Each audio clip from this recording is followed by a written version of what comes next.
what are we to do about gun violence?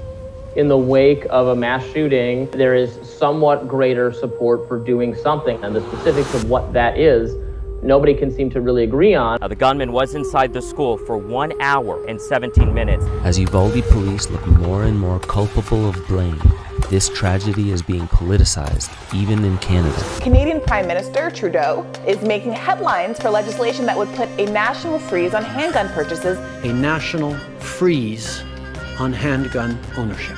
It will no longer be possible to buy, sell, transfer, or import handguns anywhere in Canada.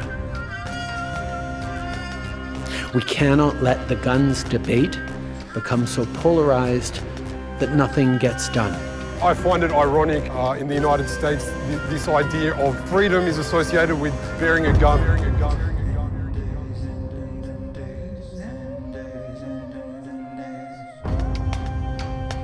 While the media focus seems to be on guns, NRA, and corrupt Republicans, let's put this into perspective. Uvalde Police gave Salvador Ramos over an hour to perform his will by focusing only on detaining parents and blocking Border Patrol. Serious questions about how long it took for law enforcement to respond and take out the gunman. Local police are drawing scrutiny for waiting to barge into the classroom and kill the gunman. The police were out in the hallway for more than an hour. It's not just about police who stood back and did nothing. Border Patrol team who ultimately killed the shooter were blocked from entering the school by Uvalde Police for nearly an hour. Now they're saying they thought the children were at risk and so they didn't want to risk it by storming in or something like that. Something is wrong here. There's now footage revealing that Texas police knew children were alive in the classroom, where gunman Salvador Ramos opened fire last week. The school district police chief, Peter Arredondo, delayed 19 officers from rushing in during the deadly rampage. A first responder unwilling to place the lives of the innocent above their own safety should consider another career field. You don't wait, you go in. Arredondo is no longer cooperating with the investigation into his actions. Not surprising there. Could you imagine if that had been a room full of Congress people or billionaires? Does anybody think they would have waited an hour to go into that room? No. Can you imagine that? We've learned that there's a potential that one of the Uvalde cops shot one of the kids. Live over the police radio that got picked up on someone recording it. Oh no, they shot a kid. And so they wouldn't say they would say he. Public demands more information about what happened and why. It seems almost a primary human need when senseless acts of violence happen to children to find an object of blame. But you'll notice that the spotlight is never on the architects of media narratives or transnational economic interests. No, it's always your neighbor, the one that watches that other news channel. That's where the evil must lie. And as we slip into this left-right trap, we begin obeying or revolting against the symbol at the bottom of the screen first. The only solution is Christ Jesus and being able to listen to the message only once we've chosen a side. It just shows you why you see so much chaos in our streets. I want a solution, even if it's small, even if it's incremental, even if it's just a little bit of something that may have stopped this or a future shooting. I think it's worth doing. We need to get to the root issue. Right? Root issue. Root issue is lack of opportunities. You've got a lot of young people who don't have parental help. This isn't inevitable. These kids weren't unlucky. This only happens in this country. We have all these Democrat senators saying, only in America does this happen. I have stacks of articles of over 150,000 killed in Mexico in just the last decade, where they have no guns for the citizens. I have stacks of articles of higher crime rates and more people being shot and killed in Venezuela, and they have a total gun ban. I wrote this thing once that said this country has a mental health problem disguised as a gun problem. And that's what it is. And I don't think it's wise to take the guns away from the people and leave all the power to the government. We see how they are even with an armed populace. They still have a tendency towards totalitarianism. freedoms lost are rarely regained. I think that it is very scary for politicians to take a stand on gun control, because if you take a heavy stance, you're losing 50% of the people that you want to vote for you. 88% of all Americans support background checks. 67% of all Americans support an assault weapons ban. 84% of Americans support laws that would help prevent firearm sales to people reported as dangerous by law enforcement or mental health providers. Should people with mental illness have such easy access to firearms? Then again, who gets to determine who's mentally ill? The government? 40 people were shot over this Memorial Day weekend, something that of course should have major headline news everywhere.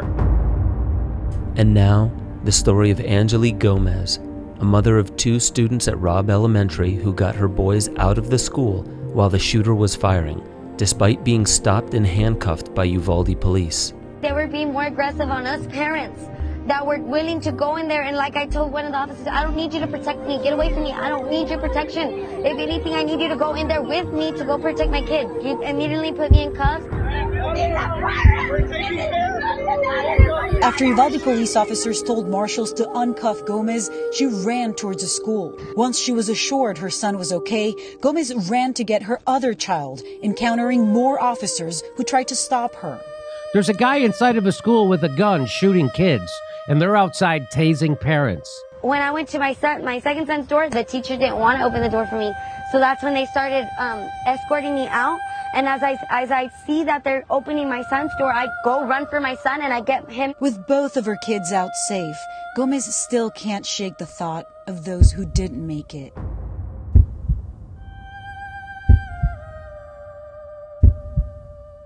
While you were inside the school, did you see officers there was inside not one the school? officer inside the school when I ran to my second son's class. There was not one officer. And you were hearing gunshots, so you knew you could hear the it was an gunshots. active shooter. It was still active. When you heard that it took law enforcement 75 minutes before they went in and stopped the shooter, what was your thinking, having been inside the school yourself? I don't know. I was just thinking that they could have saved many more lives. They could have gone into that classroom and they could have done something.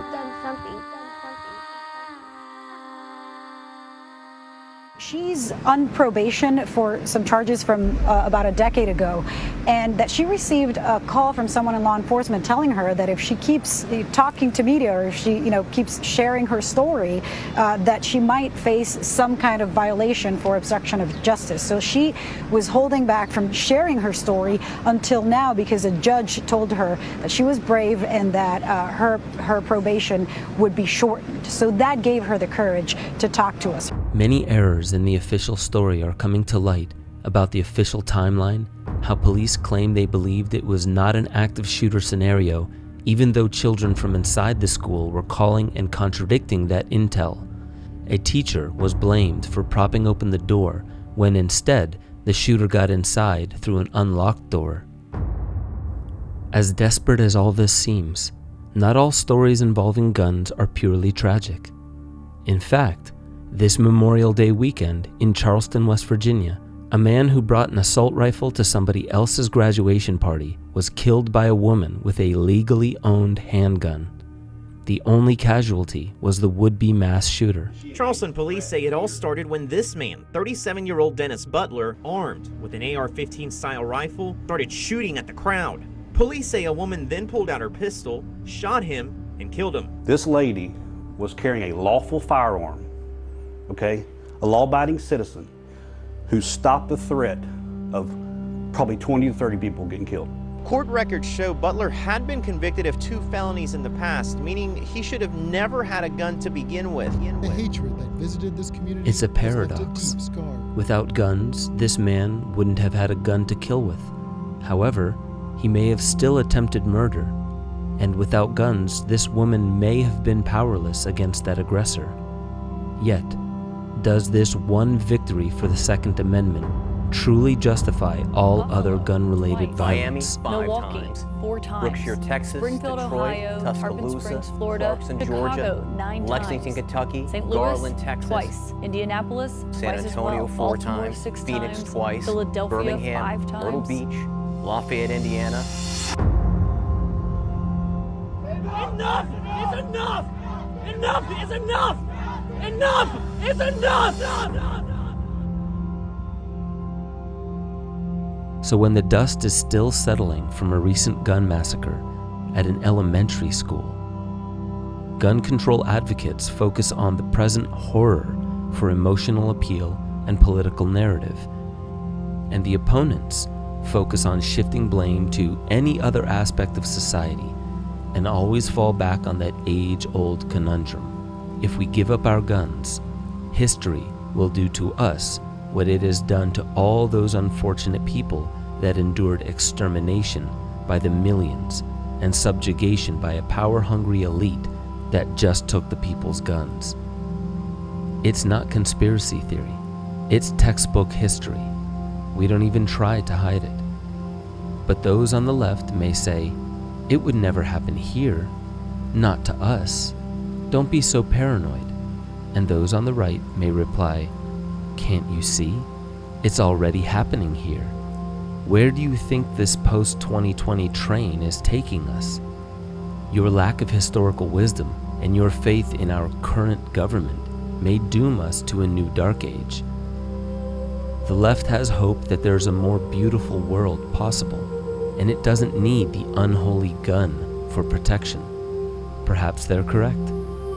Perhaps they're also a bit naive of the human potential for wickedness. And the right has a fear that a more beautiful world does not simply emerge spontaneously and uniformed. It's earned through blood and sacrifice. Perhaps they're correct, and perhaps they're naive of human potential for goodness. Either way, the cultural symbol of a gun is more than a deadly implement. It's a reminder of how we've arrived at the world that we've inherited today. We didn't get here peacefully, nor should we drive into the future using only our rearview mirrors. This is the paradox. The gun is a symbol of power, perhaps a crude, emotionally charged one. But when the people give up their guns, the guns don't go away. It just turns into an elite monopoly on guns. The political right can't seem to understand how the left can be so cavalier with such a move as disarming the people. And perhaps the entire left is not advocating for removing all the guns, just stricter gun control. So if all this jockeying between the left and the right is making you dizzy, I'll end it with this. The right wing and the left wing are seen more clearly by those who understand both wings give flight to the same bird. Those who focus on the wings alone and not the transnational bird hungry for your obedience are quick to see their fellow neighbors as the problem, rather than the elite few who spun the narrative to focus on the evil taxpayers rather than the top 1% of the economic ladder who decide what your tax dollars support, which, by the way, historically involves guns used on foreigners in theaters of conflict created by transnational elite interests. Gun control is not an easy debate to have, especially when those children in those pictures will never get any older. Where do we place the focus? Is it the gun? Is it our sick society? I believe we can arrive at a world without guns on the street sooner than we think, but only when power begins the trend that we've never seen in recorded history except for select tribes and fables of ancient Ukraine. Go check out my ancient Ukraine video. Power that congregates in fewer and fewer hands always seems to make the problem of violence out to be the 99% of people with the least means to organize and get things done. And the solution is always made out to be more obedience to the already powerful. And like clockwork, just enough group thinkers fall for this chess move every time, and those that don't are rounded up and exterminated. If you don't know what's happening to the Uyghur Muslims in Chinese concentration camps right now, congratulations, you're a group thinker. Relax and enjoy that train ride. To everyone else, if you want your power back, start using your voice to build bridges between the people in the left-right trap. Show examples of how the heart speaks when it knows its worth. That's power. Use your voice and let's steer that train to paradise.